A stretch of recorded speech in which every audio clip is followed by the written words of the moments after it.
성부와 성자와 성령의 이름으로 아멘. 예수님과 어머니 하나 되신 성심을 통해 신성하신 아버지 의지의 나라에서 기도 봉헌드립니다.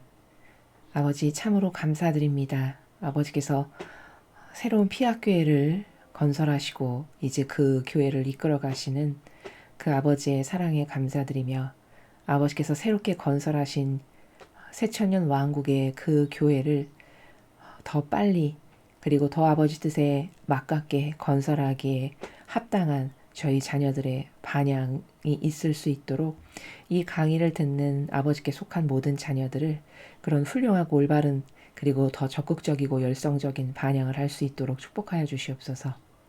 아버지께서 이제부터 매일 가르쳐 주시는 이 모든 진리가 앞으로 새로운 교회의 근간이 되고 밑받침이 되는 신적인 질서라는 사실을 잊지 않고 늘 명심하여 저희들의 사고방식이 되게 하고 행동과 말의 기준이 근간이 되게 하여 주시옵소서.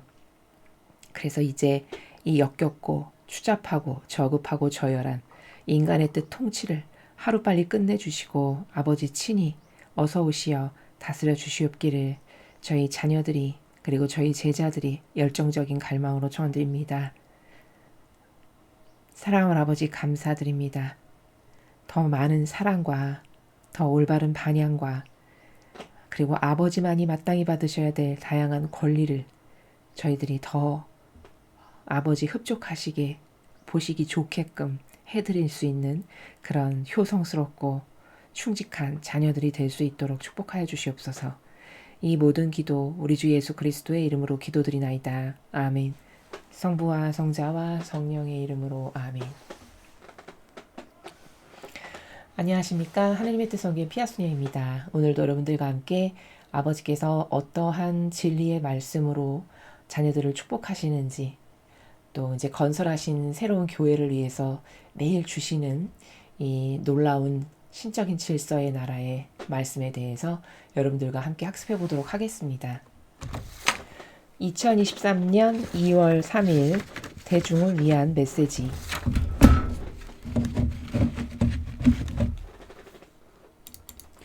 저 모래는 또다시 하느님 아버지의 성심이라고 알게 된 큰 불꽃을 봅니다. 하느님 아버지께서 말씀하십니다. 자녀들아, 이 메시지들을 누가 믿고 누가 믿지 않는지 때문에 걱정하거나 그런 것에 영향을 받지 마라. 분별은 복잡하고 어려운 경우가 많으며 개인적인 안건으로 인해 더욱더 큰 혼란을 초래할 수 있다. 나에 따라 너는 메신저이므로 메시지가 너에게 주어질 때마다 네가 보고 듣고 너의 영 안에서 느끼는 것에 기초하여 분별해야만 한다.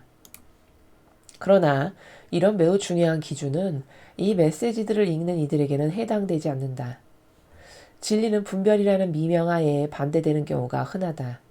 이것은 모든 진리의 적이자 거짓말의 왕자인 사탄의 속임수다. 메시지들을 읽을 때 진리의 방패로 너희 마음을 덮어라. 메시지들을 읽기 전에 그리고 읽은 후에 성호경을 그어라. 진리의 영인 나의 영이 너희가 반드시 믿어야 할 바를 너희에게 밝혀줄 것이다. 주님의 말씀입니다. 하나님 감사합니다.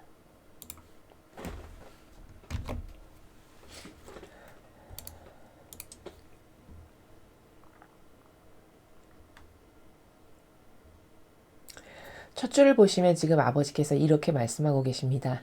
자녀들아, 이 메시지들을 누가 믿고 혹은 누가 믿지 않는지 때문에 걱정하거나 그런 것에 영향을 받지 마라. 이렇게 말씀하십니다.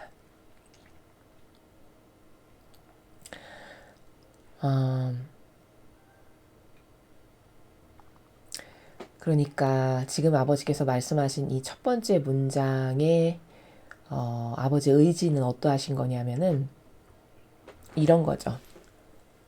예를 들어 이제 저희 사명이 이 메시지의 내용을 가지고 매일 이렇게 해설 강의를 하고 있지 않습니까? 근데 전하기는 하지만 이렇게 사명상 하나님의 일꾼이 마땅히 해야 될 의무요 직무상 이 참된 진실과 사실인 진리를 백성들에게 시급히 전해서 그 백성 중에 올바르게 반영하는 이들은 신적인 교회의 일원이 돼야 하고 백성이 돼야 하고 또 그들을 중심으로 이제 새로운 교회를 건설하는 이런 아버지의 어떤 계획, 일련의 계획이 아버지께서 이렇게 있으시거든요. 세상을 완성하시고자 하시는 그것은 성경의 구약부터 신약에 이르기까지 그리고 그 신약 이후에 아버지께서 주시는 이런 다양한 메시지들 예수님과 성모님의 말씀들을 통해서 우리는 아버지의 계획이 어떠한 것이구나 그리고 이제 계시록과 같은 중요한 예언서들을 통해서 아버지가 지금 이런 의지로 이런 계획으로 인류를 이끌어 가시고 이런 것을 건설하길 원하시는구나 이런 아웃라인쯤은 알 수 있거든요. 이제 아주 상세하고 디테일한 것까지는 우리가 자세히 알 수 없다 하더라도 그런 아버지의 건설의 계획이나 큰 그림이나 목적지가 어디이시고 어떻게 이끌어 가시는지 이런 것은 알 수가 있단 말이죠. 그러면 사명이라는 것은 그 아버지의 목적에 걸맞는 반향을 하고 이 사명에 주신 사명을 꿋꿋하게 무슨 일이 있어도 항구하고 지속적으로 열심히 해 나가는 것. 그게 마땅한 책임이고 의무라는 거죠. 그러니까 이게 너무 중요한 메시지로서 왜냐하면 제때의 양식을 주라는 게 성경 말씀이거든요. 제때의 양들에게 그 적재적소에 필요한 아버지의 그 말씀이 곧 양식인데 그 양식을 주어야 될 의무가 주님의 일꾼들에게는 있다는 거죠. 그래야 백성이 그때그때마다 필요한 양식을 먹고 올바르게 이끌 수 있을 거 아니겠습니까? 그러니까 그런 사명에 발맞추어 전하기는 하지만 저희가 전한다 하지만 이 메시지를 다 완벽하게 믿거나 신뢰하지 못하는 사람이 오히려 더 많다는 것을 잘 알고 있거든요. 그러나 그렇다고 해서 믿지 못하는 사람이 많다라고 해서 혹은 그들이 박해를 하거나 어떤 공격을 한다라고 해서 그것에 의해 영향을 받아서 가던 길을 멈춰서는 안 된다라는 것이죠. 그래서 뭐 누가 믿으면은 하고 믿지 못하면 하지 못하고 이런 그런 차원의 나라에서 논할 일이 아니라는 겁니다. 아버지의 일이라는 거는. 여러분들도 마찬가지시죠. 여러분이 저희 사명이 전해드리는 성경의 진리 그리고 이런 메시지를 통해서 아버지께서 주시는 진리의 나라를 이제 매일 학습하시다 보면은 저게 성경의 어느 부분에 근거한 참된 진실이고 사실이구나라는 것을 점점 잘 깨닫고 바라볼 수 있게 되시거든요. 그러면 그냥 그것만 믿고 갈 것이지 그것만 믿고 가야 되는 것이 올바른 지향이고 맞는 거지 내 친한 친구가 혹은 저 사람 되게 훌륭하다라고 하는데 저 사람이 아니라고 했어. 어떤 저런 누구누구가 이상하다라고 했어. 이렇게 해서 사람에 의해서 좌우된다. 그러면 안 된다는 것이죠. 왜냐면 그 사람이 진리를 아는 것은 아니거든요. 그렇죠. 진리를 안다는 거는 은총이 있어야만 알 수 있거든요. 진실은요. 그러니까 은총이 없으면 절대 진리를 깨달을 수 없고요. 진리를 깨닫지 못하잖아요. 그럼 분별은 더더욱 할 수 없습니다. 왜냐하면 진리에 근거하여 분별하기 때문에. 그렇기 때문에 성경에 나오는 진리를 모르는데 무엇을 분별한다? 이것은 맞지 않는 말이에요. 성립될 수 없는 말이라는 거죠. 어떤 사람이 성경에 나오는 예수님과 아버지의 가르침, 모범, 정신, 그분들의 그런 가르침과 정신과 모범을 통해서 성경에 수많은 원리가 숨겨져 있는데 그 원리의 내용을 알지도 못하는데 뭐가 옳아, 뭐가 틀려. 누가 이런 주장을 하죠? 그럼 여러분은 그것에 흔들릴 필요가 없으시다는 거예요. 왜냐하면 진리를 모르는데 뭐가 옳아, 그르다라고 말을 한다는 것 자체가 앞뒤가 맞지 않는 어불성설의 말이라는 거죠. 지금 그 사람이 어떤 착각 가운데 혹은 마귀에게 유린당해서 그러한 말을 하고 있는 것이지 절대 다시 한번 강조해서 말씀드리지만 성경에 나오는 진리를 알지 못하는데 무엇을 분별한다? 이건 틀린 것 같아. 저건 진짜 같아. 이건 맞는 것 같아. 기준도 없는데 어떻게 틀리고 맞는 걸 아나요? 그렇죠. 아니 분별을 하려면 어떤 기준에 근거하여 분별을 해야 되잖아요. 그럼 그 기준이 진리거든요. 그럼 진리가 뭔데요? 참된 진실과 사실이에요. 참된 진실과 사실이 뭔데요? 성경에 나오는 예수님의 모범을 통해 보면 어떤 게 참된 진실이고 사실인지를 알 수 있어요.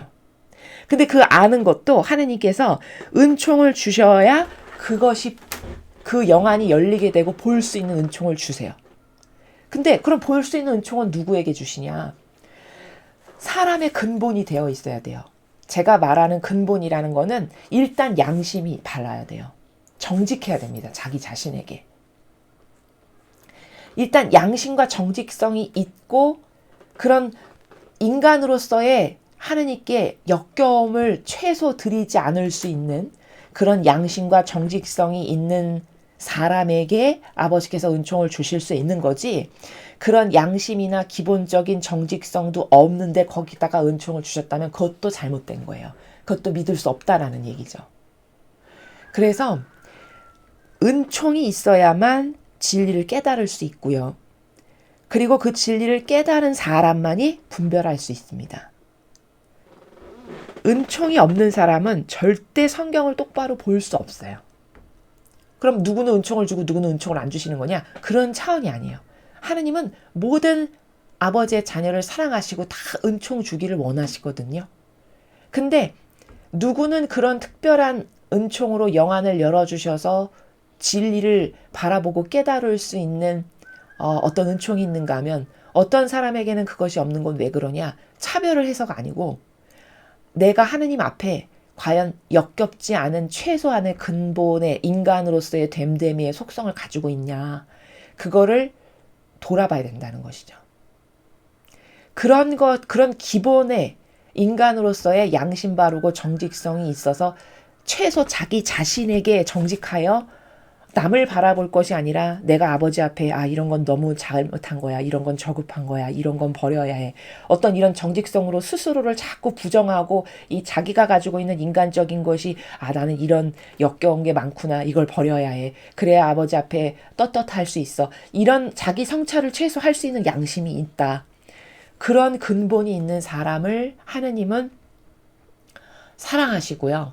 그런 사람이 은총을 받을 수 있는 기본 요소를 갖추는 것이 된다라는 겁니다. 이해가 되시죠? 그렇기 때문에 구약도 보면은요, 여러분 성경에 그게 다 나오는데, 구약과 신약을 통틀어서 그 하느님의 일꾼으로 쓰신 사람들의 속성을 보면요, 하나같이 뭘 많이 배웠다던가 굉장히 뛰어난 어떤 현학가 철학가였다던가 이런 사람은 단 한 명도 없어요. 그렇죠? 제자들도 보십시오. 거기 다 그 시대로 치면 무식하다라고 손가락질 받기 딱 좋은 어부, 열성당원, 혁명당원, 다 이런 사람들이었거든요. 바리새와 율법학자가 그렇게 많았으나 왜 바리새와 율법학자는 제자로 뽑힐 은총이 없었을까요? 차별해서였을까요, 과연? 그렇지 않다는 것이죠. 제가 많은 강의에서 사람은 그 속성, 자기가 가지고 있는 속성, 근성, 이런 게 굉장히 중요하다라는 말씀을 많이 드렸습니다. 그게 제가 지금 오늘 말씀드리는 인간의 됨됨이에요. 그 예수님이 뽑으신 12명의 제자가 완벽했냐? 물론 완벽한 사람은 없습니다. 이 지구상에. 모두가 부족하죠. 그러나 모두가 부족하지만 그럼에도 불구하고 부족 하나 하느님께서 쓰실 수 있는 영혼이 있는가 하면 도저히 쓸 수 없는 영혼이 있어요. 그건 왜냐? 바리새 율법학자를 한번 보실까요? 겉과 속이 다른 위선자예요. 일단. 그렇죠. 자기 자신에게 최소 정직하지가 않아요. 그러나 하느님이 축복하시고 일꾼으로 쓰시고 하다못해 길거리에 지나가시면서라도 축복을 주는 사람들을 하나같이 보면 최소 자기에게 정직해요. 이런 거죠. 예를 들면 저는 죄인입니다. 주님 앞에 얼굴조차 들 수 없는 죄인입니다. 이런 정직성이 있는 사람들. 그러나 바리새인은 어떻죠? 바리새 율법학자는 이런 스타일이죠. 머리 꼿꼿이 들고 이렇게 얼굴 이렇게 위로 피고, 저는 일주일에 저는 11조 꼭꼭 하고요. 뭐 하고요? 모자라고요. 이런 주장과 논고를 펴죠. 근데 물론 겉으로 봤을 때 그 사람이 11조도 잘하고 못도 하고 퍼펙트해 보일지는 모르겠습니다만, 하느님은 겉으로 드러나는 그런 것을 보지 않으세요. 마음의 아주 작은 부분에 드리워져 있는 어떤 진정성, 그 양심, 이런 거 있죠. 그 진정성과 양심이 올바르고 가지런해서 정말 자신이 하느님이시라는 분 앞에 얼마나 부족한 존재인지를 진짜 진정으로 인정할 줄 아는 그런 어떤 정직성 있죠. 그런 것을 가지고 있는 사람들을 쓰세요. 그래서 제자들이 다 어부, 열성당원, 혁명당원 이런 사람들을 쓰신 거예요. 그 사람들은 최소 바리새 율법학자처럼 야리꾸리하거나 겉과 속이 다른 위선자로서 나는 너보다는 다르지. 나는 11조도 내고 못도 하고 하는 사람이거든. 이런 거는 안 가지고 있잖아요. 그렇죠. 다 그들은 투박하지만 소박하고 그렇죠. 순수성이 있고 그나마도 자기한테 정직하고 게다가 정의로 들끓고 아닌 건 아니야. 이런 하나님께서 그래 모두가 부족하다면 저런 속성이 있는 애를 내가 써야지 라고 하는 속성을 가지고 있었다는 거죠. 그런 사람들만을 데려다가 일꾼으로 쓰시고 예언자를 쓰시고 훌륭한 왕이 되게 하시고 이렇게 하셨다는 겁니다. 그러므로 내가 하나님께로부터 정말 은총을 받고 싶다면 인간은 아주 근원적이고 원론적으로 돌아가서 나라는 존재가 정말 하느님이 안 계셨으면 이 세상에 태어나지도 않았을 존재거든요. 왜냐하면 그분이 만드셨기 때문에 나라는 존재의 90% 이상을 그분이 만드셨고 육적 부모는 그냥 세상에 태어나게 한 도구적 역할을 한 거예요. 그러면 90% 이상을 아버지가 나를 만드셔서 창조하셔서 이 세상에 나게 하셨잖아요. 그렇죠? 그럼 내가 그 아버지 안 계셨으면 이 세상에 태어나지도 않았을 존재고 게다가 내가 이렇게 지금 먹고 누리고 마시고 입고 생활하는 모든 것 인간은 근시안적으로 생각했을 때는 내가 노력해서 얻은 거야. 이렇게 물론 생각할 수 있습니다만 그런 능력이나 노력할 수 있는 어떤 근원의 에너지는 다 누가 주신 거냐? 그것도 다 하느님이 주신 거거든요. 고로 어떤 것이 다 이게 내 거야. 이게 온전히 내가 노력해서 된 거야 라고 주장할 수 있는 건 사실 단 하나도 없습니다. 심지어 숨 쉬는 것마저도 내가 숨 잘 쉴 수 있게끔 이런 기관을 아버지가 만드신 거지 이거 내가 만든 거 아니잖아요. 그렇죠. 그러면 하나부터 열까지 머리끝부터 발끝까지 하나하나 뜯어보면 다 감사만 해야 될 것들 뿐이지 어느 것 하나도 내가 내세워서 이건 내가 이런 거지 내가 이런 걸 한 거야 라고 내세울 수 있는 거는 나에게 있어서 단 하나도 없다. 이게 정직한 인간의 참된 고백인 거거든요. 근데 여러분 잘 생각해 보세요. 이 세상에 80억 명의 인구가 대략 살아가고 있는데 지구상에 제가 지금 여러분에게 말씀드린 것과 같은 이런 정직성과 이런 양심을 가지고 있는 사람이 글쎄요 이 시대에 많을까요? 여러분은 몇 명이나 된다고 생각하십니까? 사실 이런 객관화, 나에 대한 객관화, 하나님이 과연 나에게 얼마나 많은 은혜와 사랑을 베푸시는가에 대한 객관화, 이런 것을 할 수 있는 것도 은총이 있어야만 할 수 있어요. 제가 지금 여러분에게 이렇게 객관화를 해드리잖아요. 그 객관화마저도 은총이 없으면 이렇게 하나하나 곰곰이 따지고 생각해봐서 진짜 나라는 존재는 온통 아버지께 감사만 드리고 순전히 은총으로 은혜로 살아가는 존재구나 라고 자기 자신에 대해서 바라볼 수 있을 때 그때서야 비로소 마음이 겸허해지고요. 그런 겸허한 마음을 갖출 때만 정직한 사람이 참으로 될 수 있고요. 그런 기본의 정직성이 갖춰져 있어야 하느님의 은총이 나에게 오실 수 있다는 겁니다. 그러므로 바리사 율법학자에게는 절대 은총이 있을 수가 없었던 거예요. 그 역겨운 오만과 자만과 다 내가 이룬 것처럼 내가 읽어서 뭐라도 되는 사람인 양 척하고 체하는 이게 얼마나 역겨운 건지 본인은 모르는 거죠.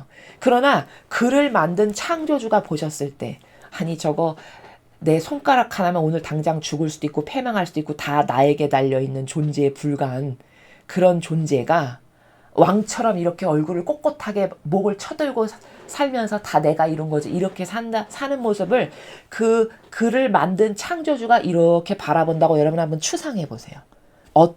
과연 얼마나 그게 가소로울까? 그렇지 않을까요? 가소롭지만 봐주시는 거죠. 자비하신 아버지시니까. 그래 언젠간 철이 들겠지. 그래 언젠간 깨닫는 날이 있겠지. 이러고 지금 6,000년 이상을 기다리시는 겁니다. 물론 중간중간 징벌했다가 또 살려주시기도 했던 여러 가지 변곡점이 있기는 했었으나 그럼에도 불구하고 끊임없이 인내하시는 것은 이런 거죠. 부모가 초등학교나 중학교 다니는 애를 바라볼 때 어떤 마음으로 바라보죠? 에휴, 철딱선이 없는 것. 언젠간 철이 들겠지. 이런 생각으로 왜 바라보실 때 있으시죠? 아휴, 저건 언제나 철이 들까? 어쩜 저렇게 생각이 없을까? 이런 생각 하실 때 있으시죠, 부모님들. 그러나 그냥 그래, 어리니까 아직 철이 안 들어서 그렇지 이러면서 이해하고 넘어가시잖아요. 여러분의 자녀에게도 여러분은 그런 마음으로 너그러우시죠. 하느님은 어떠실까요? 인간의 선하고는 비교할 수 없는 선의 근원이시고 원천이신데 역겹지만 참아주시는 거예요. 언젠간 철이 들겠지. 언젠간 회개를 하겠지. 언젠가는 깨닫는 날이 있겠지. 왜? 삭은 갈대 하나도 완전히 꺾어져서 죽는 거를 절대 아버지가 원하지 않으시니까요. 그걸 바로 자비하신 하느님이다라고 이야기하는 겁니다. 이해되시죠? 그래서 내가 은총을 하느님께 정말 받고 싶다. 아버지의 그 자비하신 맘만 먹으면 뭐든지 다 하실 수 있는데 그 아버지가 나를 진짜 긍휼히 여기실 수 있는 그런 소박하고 정말 쟤는 은총을 내가 정말 주고 싶다. 이런 마음을 불러일으킬 수 있는 자녀가 되려면 그런 그런 근간이 먼저 인간다운 근간이 양심과 정직을 비롯한 어떤 진정성이라든가 이런 근간이 마련되어야 된다는 거죠. 그래서 여러분은 어떤 주변에 누가 그거 이상해 가짜 같던데 그거 이상한 것 같아 이단 같아 40년이나 됐다는데 여태 인준도 안 난 거 보면 이런 말에 아직도 어리석게 휘둘려서 그것 때문에 접했다가도 버리고 접했다가도 갔다가 다 버리는 이런 분들 있으십니다. 실제로 얼마나 분별이 없는 시대냐면요. 남의 말 한마디 있어 보이는 사람의 어떤 그 스쳐 지나가는 말 한마디에도 마치 팔랑개비처럼 흩날려가지고 야 누가 이런 거 아닌 것 같대. 이러면 책도 다 갖다 버리고 이런 세상이에요. 지금은요. 그런 세상이거든요. 무슨 하느님의 일꾼 그럴듯해 보이는 무슨 사제 높은 직함과 권한을 가진 누가 이런 말 했대. 아 그래? 그럼 가짜인가 봐. 이러고 그냥 다 갖다 버리고 지금은 이런 시대입니다. 그러니까 아버지께서 첫 줄에 누가 믿건 믿지 않건 그런 것 때문에 걱정하거나 네가 그런 것에 영향을 받거나 휘둘려가지고 어제까지는 믿었는데 어떤 유명한 신학자 저명한 누구 아주 훌륭하신 어느 분이 이렇게 말했대. 아 그래? 그럼 가짜인가 봐. 책도 싹 갖다 버려. 이렇게 해서 영향을 받는다면 정말 그거는 가련하다라는 말이 딱 맞아요. 아 진짜 가련한 영혼이다. 정말 불행한 영혼이다. 얼마나 믿을 게 없으면 인간의 논고 그럴듯한 높은 직함과 권한을 가진 그것에 짓눌려가지고 그 높은 직함과 권한이 진리에 근거하지도 않고 말하는 것에 휘둘려가지고 하느님을 배신하고 버리고 역겨움을 드리는 것에 동참한다면 이거 얼마나 가련한 건가요? 정말 여기는 가련하다는 말이 딱 맞죠. 그런 것에 영향을 받지 마라라고 말씀을 하시는 것이죠. 왜냐하면 분별은 복잡하고 어려운 경우가 많으며 개인적인 안건으로 인해 더욱더 큰 혼란을 초래할 수 있기 때문이다라는 거예요. 자, 잘 보십시오. 분별은 복잡하다라고 하셨어요. 먼저 첫 번째. 왜 복잡하다라고 하셨을까? 이런 거죠. 여기서 복잡하다라는 행간의 나라는 뭐냐면 진리가 부족할까요, 여러분? 절대 그렇잖아요. 진리는 퍼펙트함 자체예요. 왜냐면 그게 그냥 진실도 아니고 참된 진실과 사실이기 때문에. 그러니까 진리는 부족함이 없어요. 잘못될 리가 없어요. 문제는 뭐냐?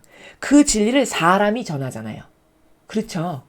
이런 메신저, 여기 이 메시지를 전하시는 이 모린이라는 분 포함하여 이 요즘 세상에 이런 어떤 다양한 메시지를 전하시는 분들, 메신저들이 있으신데 선견자들이 있으신데 그게 다 사람이 전하는 거잖아요. 그러다 보니 그 인간의 뜻이 전하다 보니 충분치 않을 수 있다는 거예요.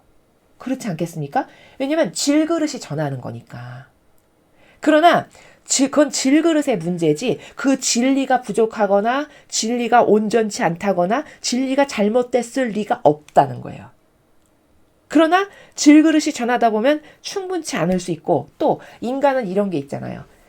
선과 악이 공존함으로 충분히 아버지의 영으로 들끓어서 깨어있지 않을 수도 있어요. 그게 24시간 계속 유지될 수 있는 게 아니잖아요. 부족한 인간이다 보니 그쵸? 그러니까 충분히 깨어있지 않을 경우가 얼마든지 있을 수 있고 그러면 이런 그것을 전하는 그 진리라고 하는 참된 진실과 사실을 전하는 사람이 다 케이스 바이 케이스별로 부족하고 충분치 않은 부분이 있을 수 있다 보니 자칫 잘못하면 그 메신저가 전하는 것에 약간씩 부족함이 있을 수 있죠. 근데 이제 또 그 부족함을 어떤 사람은 이거 이상한데? 이렇게 생각할 수 있는 이런 복잡 다산한 관계가 있을 수 있나요? 없나요? 있죠. 그래서 분별은 복잡하고 이렇게 말씀하시는 거예요. 상황을 여러분이 이해하셔야 되는 거죠. 그 다음에 어려운 경우가 많은 건 뭘까요? 어려운 경우라는 거는 분별을 하는 데 있어서 어려운 경우라는 거는 이런 겁니다. 진리도 알아야 되지만 분별을 하려면 왜냐면 그게 기준이니까 그게 텍스트북과 같은 거니까요. 진리도 알아야겠지만 영의 메커니즘을 알아야 돼요. 분별을 하려면. 그렇죠. 그러니까 영의 메커니즘이라는 거는 영이라는 거는요. 성령 하느님의 영이 있고 또는 변질된 악령 이 두 가지가 있어요. 그렇죠. 근데 이 변질된 악령이 있는 반면 성령 하느님의 영이 있는데 사람이 이건 변질된 악령이야. 이건 성령 하느님이야. 이렇게 정확하게 구분할 수가 있냐. 그러기가 쉽지 않다는 거예요. 이게 왜냐면 다중적이고 다양한 케이스가 있으니까. 그러하겠죠. 또 이런 어떤 최소한의 분별의 기준. 저거는 악이다. 저거는 선이다. 라고 하는 최소한의 기준도 있지 않거든요.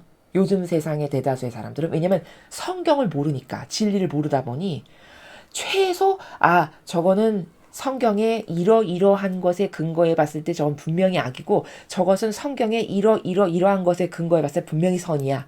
이런 최소한의 기준도 모르잖아요. 그렇죠. 그러면 진리도 모르죠. 영의 메커니즘도 모르죠.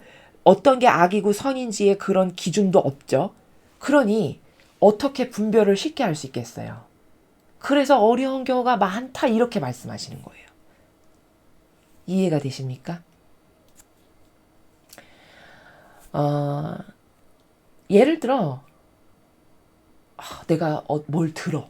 예를 들어서 어떤 사람이 뭘 듣는데 그러면 그 듣는 게 다 무조건 성령이냐? 그렇지 않거든요. 절대 그렇지 않아요. 그 무엇을 듣는 것이 악에로부터 발로돼서 들을 수도 있는 거고 그게 성령 하느님으로부터 발로돼서 들을 경우도 있고 그러면 그게 악으로부터 온 건지 선으로부터 온 건지 이런 분별을 해야 되는데 대다수의 사람은 뭘 듣는데 그럼 은사 있으신가 봐. 이렇게 생각하기가 쉽죠. 근데 또 어떤 체험 있고 뭘 듣는데 그러면 그것도 그게 정말 선에서 온 건지 악에서 온 건지를 분별하려면 최소 성경에 능통하고 진리를 해박하게 아는 사람이 저게 선에서 온 건지 악에서 온 건지를 보고 최소 그런 사람이 분별할 수 있는 것이지 보통의 사람은 저게 선에서 온 건지 악에서 온 건지 분별할 수가 잘 없어요. 기준이 없고 진리를 모르니까. 이해가 되십니까? 그러니까 분별은 어렵다. 이렇게 지금 제가 말하는 이런 다양한 케이스 있죠. 이런 것을 아버지는 어려운 경우다라고 말씀하시는 거예요. 통칭해서. 복잡하고 어려운 경우다. 이렇게 말씀하시는 겁니다. 또 개인적인 안건으로 인해 더욱더 큰 혼란을 초래할 수 있다. 분별하는 데 있어서. 그럼 개인적인 안건으로 혼란을 초래한다는 건 어떤 케이스일까요? 예를 들어 어떤 10명의 사람이 모여서 이끌어 나가는 공동체가 있다고 생각해 보죠. 근데 그 공동체가 배가 산으로 가지 않으려면 그 10명이 각자 다 진리를 아주 해박하게 잘 알고 깨어 있을 때, 그럴 때 그 10명이 모인 그 공동체 전체가 배가 산으로 가지 않고 하느님의 뜻으로 잘 갈 수 있는 거거든요. 근데 10명의 공동체 구성원이 있을 때 10명 모두가 진리로 다 깨어 있어서 아주 진리에 박식하고 선과 악을 똑바로 분별할 수 있는 최소한의 분별의 그런 어떤 영적 지식이 다 있냐? 그러기가 힘들죠. 그쵸? 그러기가 매우 힘든 거거든요. 그러면 이제 이럴 때 한두 명만 예를 들어 진리를 알고 나머지 8명은 진리 잘 몰라. 그러면 8명이 어떤 안건에 대해서 개인적인 어떤 의견을 막 내겠죠. 그렇죠? 그러면 그런 개인적인 다양한 안건을 내고 의견을 막 내. 그럼 숫자가 많다 보니까 8명의 이 진리를 아는 2명이 휩쓸려가거나 끌려갈 수밖에 없는 상황도 얼마든지 있을 수 있거든요. 얼마든지 있을 수 있어요. 이게 그래 성경의 밀과 가라지의 비유가 딱 그러하잖아요. 밀이 많으면 가라지가 힘을 못 쓰고 죽을 텐데 밀이 얼마 없어. 근데 거기 가라지가 막 무성해. 그러면 그 가라지에게 밀이 짓눌려서 숨 막힐 수밖에 없는 건 너무 당연한 거죠. 똑같은 겁니다. 공동체에 좋은 지향과 취지로 모였으나, 물론 다 선을 지향하기 위해 모였으나, 그러나 그 각각의 영혼이 다 인간의 뜻을 가지고 있거든요. 그럼 그 인간의 뜻을 가지고 있는 사람들이 어떤 안건을 내고 의견을 내면은 그것에 의해서 전체가 휘청휘청 될 수밖에 없다는 거죠. 그럼 이제 공동체가 파탄나고 배가 산으로 가는 거죠. 진리하고는 멀어지는 방향으로 갈 수밖에 없는 경우가 얼마든지 생깁니다. 이게 개인적인 안건이에요. 그럼 이런 개인적인 안건으로 인해서 혼란이 올까요, 안 올까요? 당연히 오죠. 당연히 옵니다. 그래서 성경에도 이게 나와요. 베드로 사도와 바오로 사도가 있었는데, 그 베드로 사도가 그 뭐 할례 받은 사람들하고만 이렇게 어울리고 초기 공동체 건설할 때 이런 것이 있었죠. 그러니까 바오로 사도가 보기에 그거 진리적이지 않거든요. 그러니까 바오로 사도가 와서 이런 할례 받은 이들하고만 이렇게 어울리는 어떤 그런 것에 대하여, 이방인을 터부시하는 것에 대하여 어떤 논고를 딱 펼치잖아요. 그래서 그 공동체에 갑론을박이 막 있고 이런 게 사도행전에 나오죠. 바로 그런 것들이 다 뭘까요? 그게 그런 의견들이 아무리 하느님의 일을 한다 해도 그런 다양한 의견들이 얼마든지 나올 수 있다는 거예요. 근데 이때 그 리더격인 사람이 진리로 충분히 깨어있고 카리스마가 세서 그 전체를 이게 진리고 성경에 이거에 근거해서 이게 맞지, 입증을 딱딱딱딱 시켜서 모두가 공감을 사고 다 이끌어갈 수 있으면 괜찮겠으나, 그 리더가 그런 카리스마도 없고 진리도 몰라, 그 분별도 할 수 없고, 이렇다면 그 공동체 어떻게 될까요? 파탄나고 혼란을 초래할 수밖에 없는 거죠. 그래서 최소 10명이 다 진리로 깨어있지 않더라도 최소 리더는 반드시 진리에 해박하고 깨어있고 분별을 명확하게 할 수 있는 사람만이 리더를 해야 돼요. 특히 하느님의 일을 하는 데 있어서. 그렇지 않으면 그 공동체 다 파탄납니다. 얼마 못 가요. 아무리 좋은 의지로 모였다 해도. 왜? 그들이 그런 내가 마귀도구 해야지 이러려고 해서 마귀도구 하는 사람은 없거든요, 세상에. 근데 그냥 자연스럽게 자기 인간적 의견을 피력하는 거예요, 그 사람들은. 그러나 진실은 그게 다 악의 발로로부터 나오는 의견들인 거거든요. 근데 그들이 알까요? 모르죠, 전혀, 사람은. 그런데 그런 것이 힘을 쓰게 된다. 그런 인간의 의지, 인간의 뜻에서 나온 의견들이. 그러면 그거 어떻게 하느님의 일을 할 수 있나요? 그러면 그게 망가지고 붕괴되죠. 이런 케이스를 지금 아버지는 개인적인 안건으로 인해 더 큰 혼란을 초래할 수 있다. 개인적인 안건이 지금 제가 여러분에게 어떤 하나의 예시를 들어서 설명드린 케이스와 같은 것들이라는 겁니다. 이러므로 분별은 어렵다, 복잡하다, 이렇게 말씀하시는 거예요. 이해가 되시죠? 나의 딸아 몰이나 너는 메신저이므로 메시지가 너에게 주어질 때마다 네가 보고 듣고 너의 영 안에서 느끼는 것에 기초하여 분별해야만 한다. 자, 이 마지막 문장. 지금 이 메시지를 듣고 저희들에게 계속 전해주시는 요 선견자, 모린이라는 분에게 주시는 말씀이죠. 아버지께서. 뭐라고 말씀하시냐면, 너는 메신저이므로. 그러니까 메신저이므로는 뭐죠? 너는 내 이야기를 듣고 전하는 사람이니까 메시지가 너에게 주어질 때마다 네가 보고 듣고 너의 영 안에 느끼는 것에 기초해서 분별해라. 자, 이게 무슨 뜻일까요? 메시지가 주어질 때마다 이 모린이라는 분이 보고 듣고 그리고 영 안에서 느끼는 것. 그러니까 이런 거죠. 지금 이분이 한두 번 아버지와 통교를 해서 메시지를 받는 게 아니라 꽤 되셨잖아요. 오래됐죠? 그러면 이분만의 고유한 어떤 통교의 그 나라가 있겠죠. 그렇죠. 그 세계가 있을 것 아니겠습니까? 그 세계 안에서 그 세계에 충실하게 그 아버지와 이 선견자님만의 소통의 통로, 나라, 거기에 충직하게 의탁하여 듣고 보고 느끼고 그래서 분별을 해라 이런 말씀이거든요. 근데 여기서 보면은 보고 듣고 너의 영 안에서라고 했어요. 너의 영.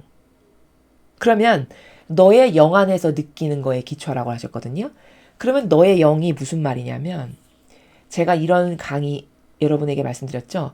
기도하실 때 마음에서 하시지 말고 여러분만의 내적 세계에서 하십시오. 이렇게 말씀드렸죠. 왜? 마음은 끊임없이 변덕스럽고 조잡하고 쪼잔하고 그저 사사로운 감정이나 맨날 올라오는 아주 요지경 속이라고 그랬잖아요. 그러니까 여기서 해봤자 남는 게 없고 온통 쓰레기통과 같은 곳에서 기도를 하는 거거든요. 그러니까 그러지 말고 이 마음 안에는 뭐만 남겨놔라? 사랑만 남겨놔라. 그리고 나머지는 온통 어디서 해야 된다? 이런 변질된 역겨움이 없는 나만의 내적 세계. 사람마다 내적 세계가 누구나 다 있어요. 그 어떤 하느님과 예수님과 어머니와 통교하는 그 영혼들만의 고유한 내적 세계가 있잖아요. 그렇죠? 여러분 다 각각 있으시죠? 그 내적 세계. 그거를 아버지께서 지금 여기서 너의 영 안에서 이렇게 말씀하시는 거예요. 인간 안에 영이 있다는 말이죠. 너의 영이라는 거는. 그 너의 영이 뭐냐면 그 사람마다 가지고 있는 내적 세계를 말씀하시는 거예요. 그 내적 세계에서 내가 너에게 불러일으키는 영감, 너하고 나만의 고유한 소통의 방식, 그 나라 안에서 네가 보고 들은 거, 그리고 너와 나만의 그 교감을 나누는 내적 세계에서 네가 느끼는 거, 그거에 기초해서 너는 분별해야 된다라고 지금 요 마지막 문장은 요 메시지를 들으시는 모린 이 선견자님한테 하시는 말씀이라는 거죠. 근데 요 내적 세계는 왜 그러면 너의 영안, 그 내적 세계에서 너는 느끼는 거에 기초라고 하셨냐면 그 내적 세계는 악이 못 들어가요. 이 마음은 상대적으로 악으로 가득하죠. 왜냐하면 끊임없이 변덕스러운 집합체잖아요. 우리 마음이라는 게. 그냥 감정으로 맨날 요동치고 그쵸? 그렇지만 이 내적 세계는 그런 나라가 아니거든요. 거기는 악이 잘 끼어들지 못하니까 거기서 네가 나랑 만나고 통교하고 보고 듣고 네가 거기서 너하고 나만의 아주 고유성 가운데서 느끼는 거 있지? 그거에 기초해서 너는 분별해서 앞으로도 메시지를 내보내야 된다. 이런 나라에서 지금 말씀을 하시는 거라는 거죠. 이해가 되시죠? 그 다음 문장을 보면은 그러나 이런 매우 중요한 기준은 어떤 중요한 기준? 지금 앞에서 아버지께서 너에게 이런 메시지가 주어질 때마다 네가 보고 듣고 너의 영 안에서 느끼는 거 있지? 너의 내적 세계에서 너하고 나만의 어떤 통교하는 그 나라 있잖아. 거기서 너가 느끼는 거를 앞으로도 이 대중 메시지를 거기서 네가 발표해야 된다라고 하는 그 기준, 가르쳐 주신 기준, 그 매우 중요한 기준은 이 메시지를 읽는 이들에게는 해당이 되지 않는데요. 왜? 이 메시지 듣는 사람은 일반인은 그런 아주 긴밀한 통교의 세계에서 살아가지 않는 사람이 거의 다인데다가 분별할 수 없으니까 일반인은 그런 분별의 나라도 세계도 없으니까요. 지금 이 전반부에 해당하는 말씀은 순전히 이 메시지를 받으시는 모린 선견자님에게 주시는 아버지 말씀이에요. 그렇죠? 근데 여러분 잘 보시면요. 이 뉘앙스를 느끼실 수 있으실지 모르겠어요. 왜 아버지께서 메신저인 이분에게 오늘따라 이렇게 특별히 네가 보고 듣고 영안에서 느끼는 것에 기초해서 분별하라고 이렇게 이런 말씀을 하셨을까요? 얼마든지 이게 추론이 가능한 건데 지금 아마도 요 지금 메시지를 들으시는 요 분에게 누군가가 인간적으로 끼어들어 가지고 뭐가 이게 이 메시지와 관련한 혼돈을 주고 있는 것 같아요. 여러분 느끼시나요? 여러분도 좀 약간 감이 오시죠? 지금 이분이 고유한 통교의 나라로 아버지와 이렇게 들으시면서 우리들에게 매일 주시는데 그것에 혼란을 야기하는 여기 혼란을 이런 경우에 초래할 수 있고 뭐 분별은 복잡하고 어려운데 개인적인 것으로 혼란을 초래할 수 있고 이런 말 왜 하셨을까? 혼란이 지금 없으면 이런 말 하실 필요가 없죠. 문제는 지금 이 메신저와 혹은 주변 사람 간에 주변에 누군가가 끼어들어 가지고 이분이 메시지를 받는 데 있어서 혼란을 초래하거나 이런 영향력을 끼치고 있음을 우리가 알 수 있어요. 그렇죠. 그러니까 아버지께서 지금 이런 주의를 주시는 거거든요. 이분이 혼란에 빠지지 않도록 보호하시느라. 이해가 되십니까? 그래서 아마도 추론하건대 현재 누군가 이 메신저를 이분을 혼돈에 빠뜨리고 혼란을 조장하는 어떤 인간적인 그런 세력이 주변에 있지 않을까. 이런 유추가 얼마든지 가능하다는 겁니다. 지금 아버지 말씀하시는 뉘앙스를 보면 그런 나라가 있다는 거죠. 그래서 이런 주의와 다시 재점검할 수 있는 그런 말씀을 하시는 거죠. 덕분에 우리는 배우는 거죠. 아, 분별이라는 건 저렇게 다중적이고 인간 세상사에서 우리가 다 분별의 기준을 명확하게 아는 것도 아니고 다채로운 다중적인 그런 거기 때문에 함부로 말할 수 없는 거지만 그러나 기본이 되는 어떤 기조, 아주 베이스가 되는 기조는 성경을 보면 이런 건 악이고 이런 케이스는 선이야라고 알 수 있는 거거든요. 그런 것을 제외한 아주 디테일하고 작고 섬세한 것까지는 우리가 모르겠으나 그러나 그런 기준은 알 수 있고 또 오늘 아버지가 어렵고 복잡하고 뭐 개인적인 안건 이런 이야기를 하신 거는 저렇게 인간의 뜻이 끼어들어서 혼란을 초래할 수 있는 얼마든지 그럴 수 있는 케이스를 우리가 알고 방지하고 그런 것에 휘둘리지 않아야 된다라고 우리는 더불어 교육을 받는 거죠. 이 메시지를 통해서요. 진리는 분별이라는 미명하에 반대되는 경우가 흔하다. 이거 정말 진실입니다. 그러니까 이런 거예요. 이 거짓 교회가 이걸 굉장히 잘 쓰는데 어디에 발현이 있었어. 예를 들어 어디에 발현 메시지가 떴어. 그러면 이 거짓 교회가 내미는 명분이 뭐냐. 아, 거기 분별 좀 해봐야 되겠어. 이렇게 이야기하거든요. 그래서 30년, 40년, 50년이 후딱 흘러가요. 그래갖고 50년 후에 진짜, 가짜 이렇게 발표하죠. 그쵸? 그러면 보통 사람이 봤을 때는 보통의 일반의 신자분들께서 보셨을 때는 아우 그래 분별하는 거 중요하지. 이단이면 어떡해. 막일 수도 있잖아. 이렇게 생각을 하거든요. 근데 여러분 사실은요. 아주 냉정히 말하면 그렇게 분별이라는 게 50년을 두고 해야 될 일이 아니에요. 절대. 진리를 알면요. 금방 분별 가능한 거거든요. 몇 가지 요소만 싹싹 뽑아보면 저게 인간의 뜻에서 나온 건지 진짜 하느님께서 주시는 것인지 진리를 아는 사람이 몇 가지 요소만 싹싹싹 뽑아보면 금방 알 수 있어요. 그렇게 막 50년, 100년 걸려야 될 일이 아니에요. 근데 항상 분별해야 돼. 기다려. 그러니까 함부로 가지도 말고 이렇게 이야기하는 거거든요. 근데 저게 왜 악일 확률이 높냐면 여기 그래서 아버지도 분별이라는 미명하에 이렇게 말씀하시잖아요. 이거 진짜 맞는 건데 그래서 성모님이 이렇게 말씀하셨거든요. 내가 그때 파티마의 기념일 때 어머니가 말씀하셨나요?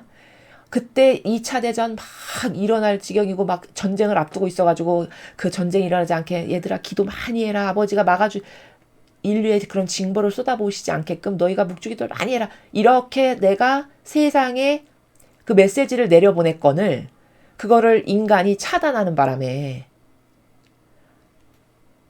어떻게 됐다고 어머니가 말씀하셨죠?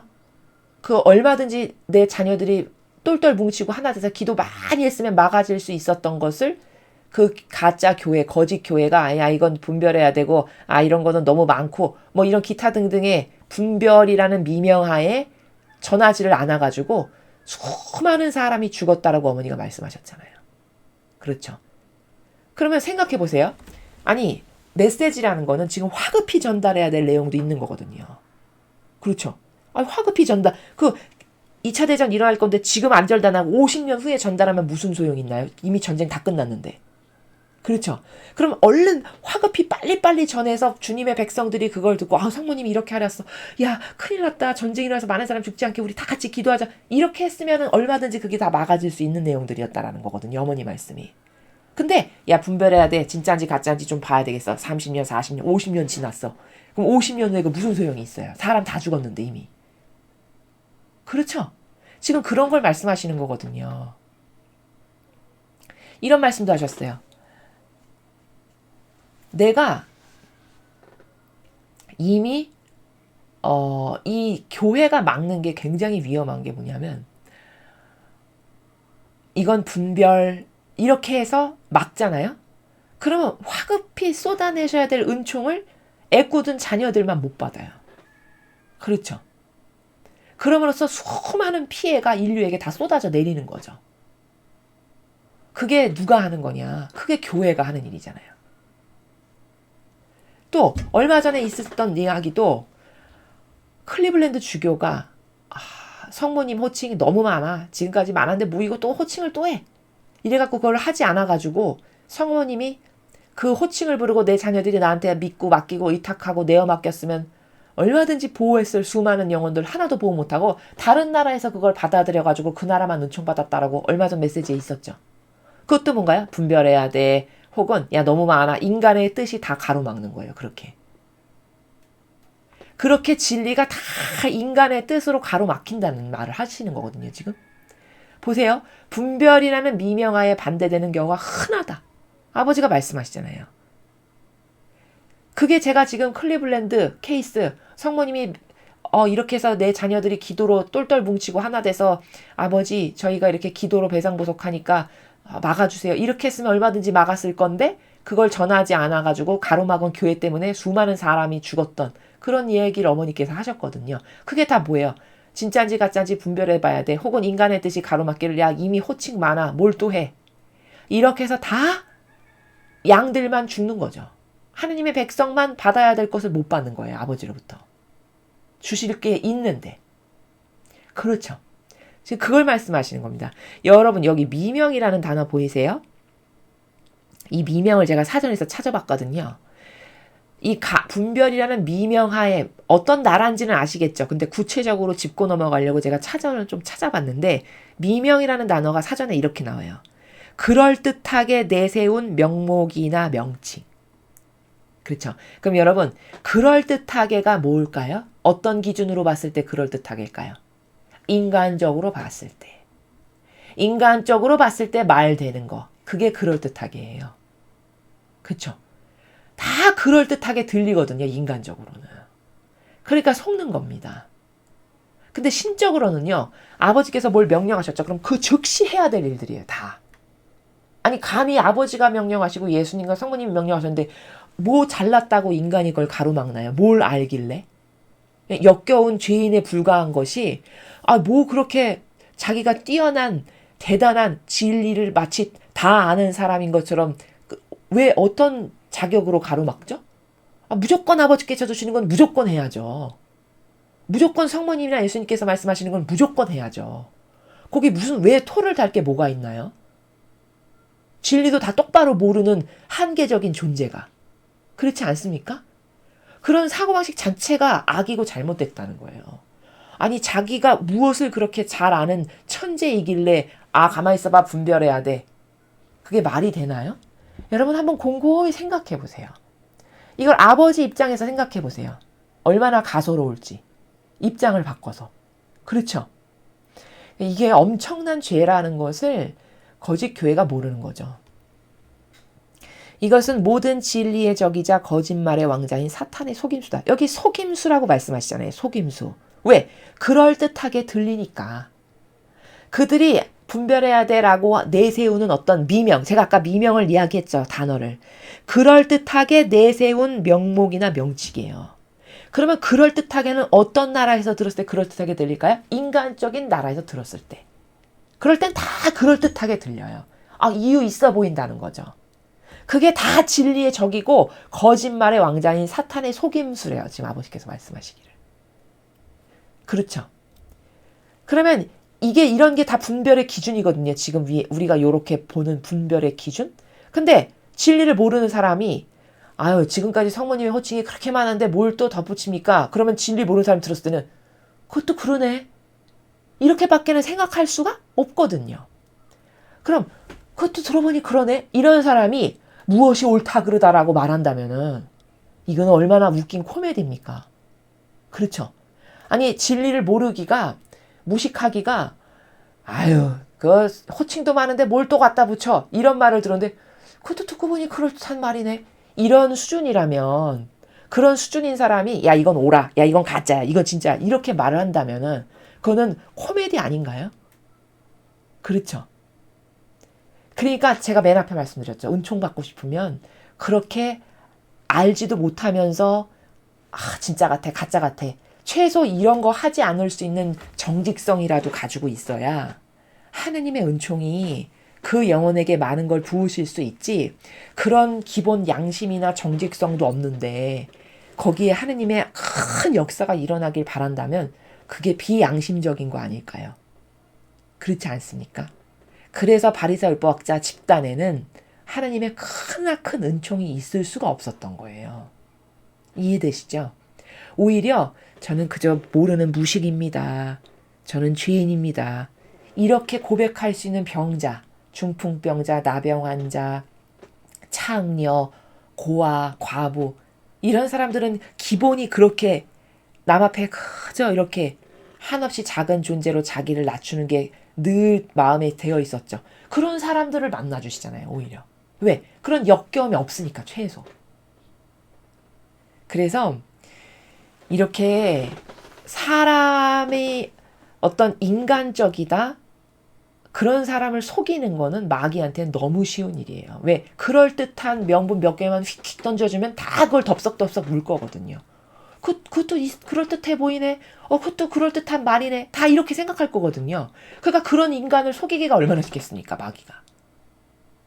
그렇죠. 지금 그 얘기를 하시는 겁니다. 아버지께서.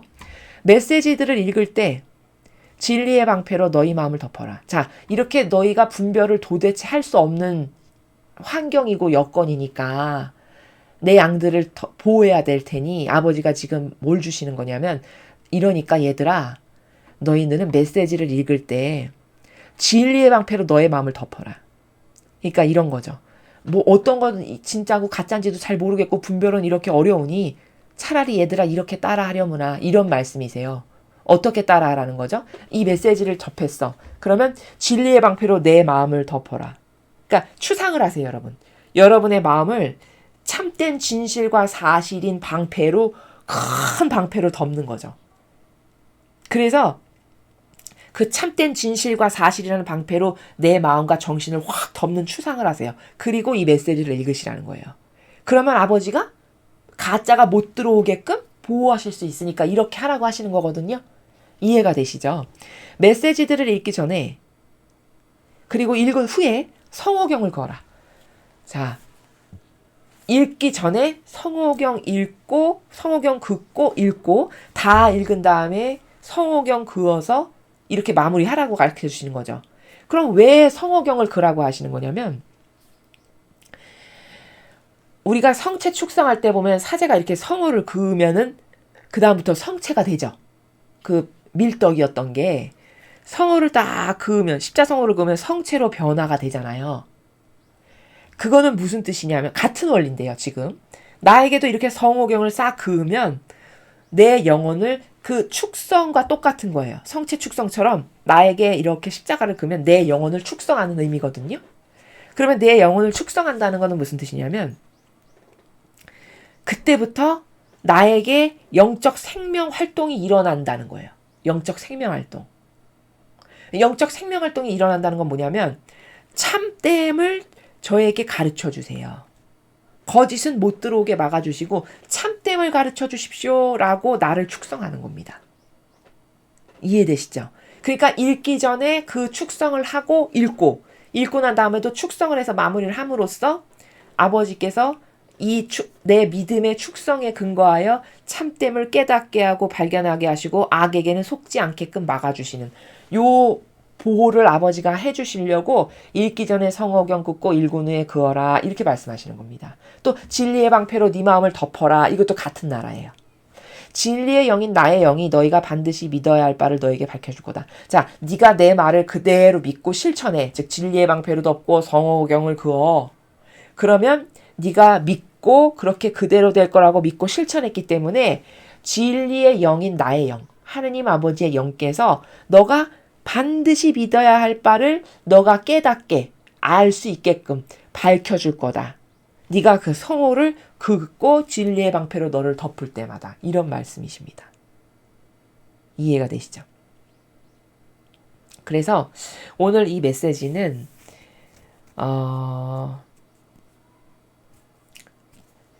그 영의 분별과 관련해서 아버지께서 굉장히 좀 자세하게 말씀을 하셨는데요.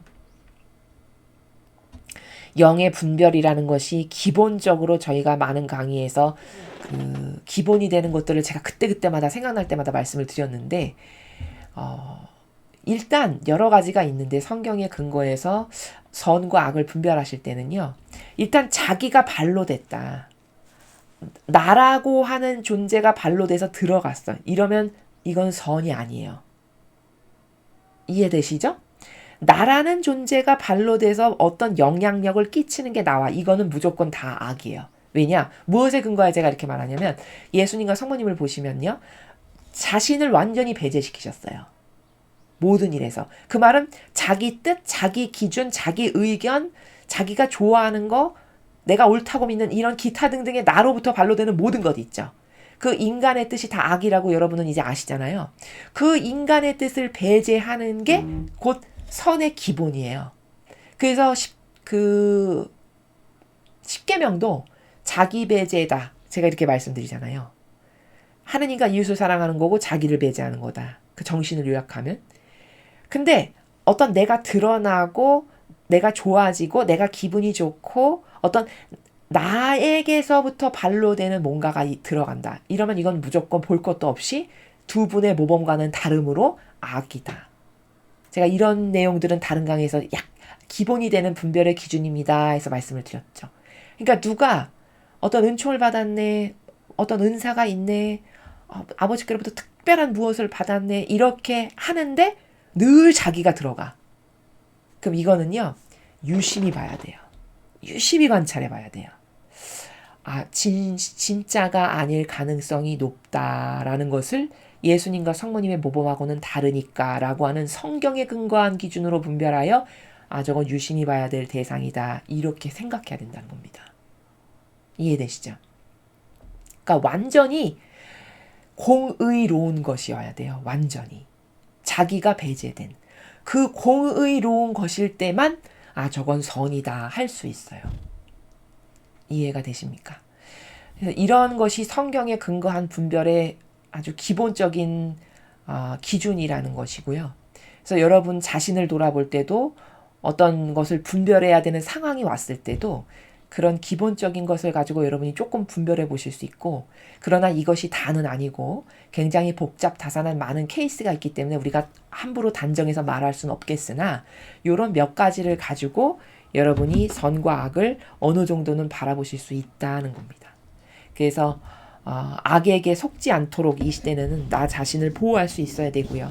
그리고 다양한 케이스에서 분별하기가 어려우니까 오늘 아버지께서 가르쳐 주신 거 진리의 방패로 나를 항상 덮고 그리고 성어경을 긋고 시작하고 다 읽고 나서도 성어경으로 나를 축성함으로써 나에게서 생명활동이 일어나서 참된 것은 더 발하게 해주시고 참되지 않은 것은 다 저에게 영향력 끼치지 못하게 막아주세요. 요런 나라가 성어경을 거라 진리의 방패로 너를 덮어라 라고 하는 나라다라는 겁니다. 여러분 이거를 잘 활용하셔서 오늘부터 절대 악으로부터 영향받지 않고 보호될 수 있는, 여러분의 스스로 영혼을 지킬 수 있는 그런 사실적인 어떤 행위의 근원, 원천이 되셨으면 좋겠습니다. 이상으로 2023년 2월 3일 대중을 위한 메시지 해설을 마치겠습니다. 감사합니다.